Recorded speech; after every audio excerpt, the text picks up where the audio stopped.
Assembly సాక్షిగా CM KCR 89,039 పోస్టులు భర్తీ చేశామని ప్రకటించడం హర్షణీయమని, ఈ ప్రకటన తెలంగాణ చరిత్రలో చిరస్థాయిగా నిలిచిపోతుందని అంటున్న టీఆర్ఎస్ ఎమ్మెల్యే గువ్వల బాలరాజుతో మా correspondent Dummaji Naveen face to face.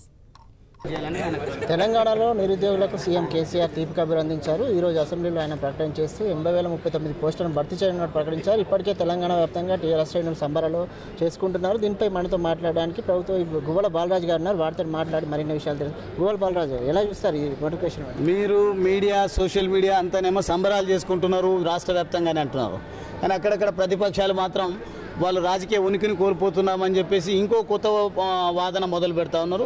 80,000 కాదు, ఇంకా 1,00,000 ఉద్యోగాలు వేయాలని చెప్పేసి. ఎన్ని ఉద్యోగాలకు ఖాళీలు ఉన్నా కానీ అన్ని ఫిల్అప్ చేసేటువంటి బాధ్యత ముఖ్యమంత్రి గారు తీసుకున్నారు. పూర్తి స్థాయి సమాచారాన్ని సేకరించిన తర్వాతనే బాధ్యత కలిగినటువంటి ముఖ్యమంత్రిగా ఈరోజు అసెంబ్లీ వేదికగా ఈ నోటిఫికేషన్ ప్రకటన చేయడం జరిగింది. ఏదో నిన్న వనపర్తిలో సమావేశం జరిగింది, బహిరంగ సభ జరిగింది. అక్కడ చేసినా అది పొలిటికల్ కామెంట్ కిందనో పొలిటికల్ అనౌన్స్మెంట్ కింద ఉంటుంది. కానీ అథెంటిక్గా ఉండాలి. బాధ్యత కలిగినటువంటి ముఖ్యమంత్రిగా అసెంబ్లీ వేదికగానే నేను ప్రకటన చేస్తాను. యువతకంతా కూడా 10 గంటల నుంచి టీవీ ముంగట కూర్చోండి, మీరు శుభవార్త వినండి అని చెప్పిండ్రు.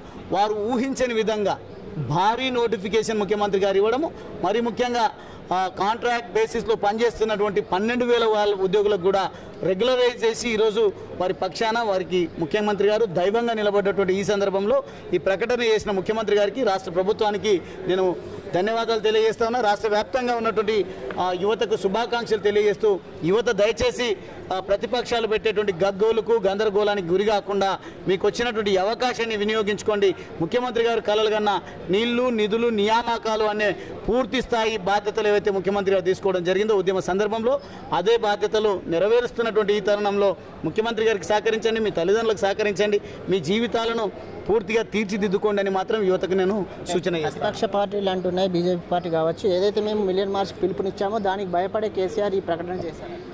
సరే, ఈ ప్రకటనతోనే వాళ్ళు ఒకవేళ విజయం సాధించడం, వాళ్ళ బాధ్యత పూర్తి అయిందంటే ఇంట్లో సేదతీరమనండి.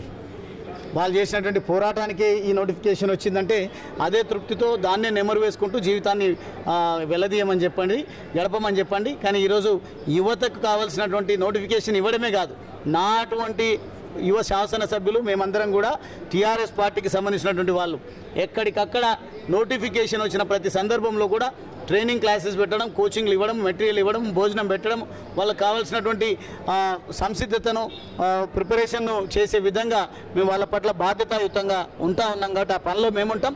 ఈ తృప్తితో వాళ్ళని బతకమనండి. డిసెంబర్లో ఎన్నికలకు పోతారు, అందుకోసం ఈ నోటిఫికేషన్ విడుదల చేస్తారు. ఇది ఏ ఎన్నికలు వచ్చినా ఎన్నికల పాయింట్ ఆఫ్ వ్యూలో ఆలోచించేటువంటి దౌర్భాగ్యపు పార్టీలు ప్రతిపక్ష పార్టీలు. మా పార్టీ కానీ మా ప్రభుత్వం కానీ ఎలక్షన్ పాయింట్ ఆఫ్ వ్యూలో ఏ రోజు కూడా ఆలోచన చేయదు. ఎన్నికలే పరమావధిగా పోవాలనే ఆలోచన మాకు ఎప్పటికీ ఉండదు. ఎప్పటికీ తెలంగాణ ప్రజల సకల సమస్యలను పరిష్కరించడంతో పాటు పరిష్కరించినాం కాబట్టి ఈరోజు కొత్త బాధ్యత ముఖ్యమంత్రి గారు తీసుకున్నారు. దేశ రాజకీయాల్లో ధనశైలిలో పాత్ర పోషించి భారతదేశ విముక్తి కోసం ఈ దుర్మార్గపు పార్టీలు ప్రభుత్వాల నుండి విముక్తి చెందించాలనే ఆలోచనతో ముఖ్యమంత్రి గారి ప్రయాణం కొనసాగుతుంది. దాంట్లో కూడా ముఖ్యమంత్రి గారు విజయం సాధిస్తారు. ముఖ్యంగా గువ్వల బాలరాజు గారు చెప్తున్నారు, అయితే ఏదైతే నీళ్ళు నియామకాలు నిధుల కోసం తెలంగాణ పోరాటం చేశామో ఇప్పుడు అది నిధులు పూర్తయ్యాయని, ఇప్పుడు ఉద్యోగాలను భర్తీ కూడా కేసీఆర్ హృదయంతో ప్రకటన చేశారని చెప్పి, అయితే ప్రతిపక్షాలు దీనిపై అనవసరంగా రాద్ధాంతాలు చేస్తున్నాయని చెప్తున్నారు. ఇక్కడైనా నిరుద్యోగులు ప్రతిపక్షాల మాటలు, కల్లబొల్లి మాటలు నమ్మకుండా ఉద్యోగాలపై ఏదైతే నోటిఫికేషన్ వెలువడినాయో దానిపై శ్రద్ధ పెట్టి ఆ ఉద్యోగాలు సాధించాలని కూడా గువ్వల బాలరాజు చెప్తున్న పరిస్థితి కలుగుతుంది. కెమెరా పర్సన్ గురుమూర్తితో దుమ్మాజీ నవీన్, V3 న్యూస్, హైదరాబాద్.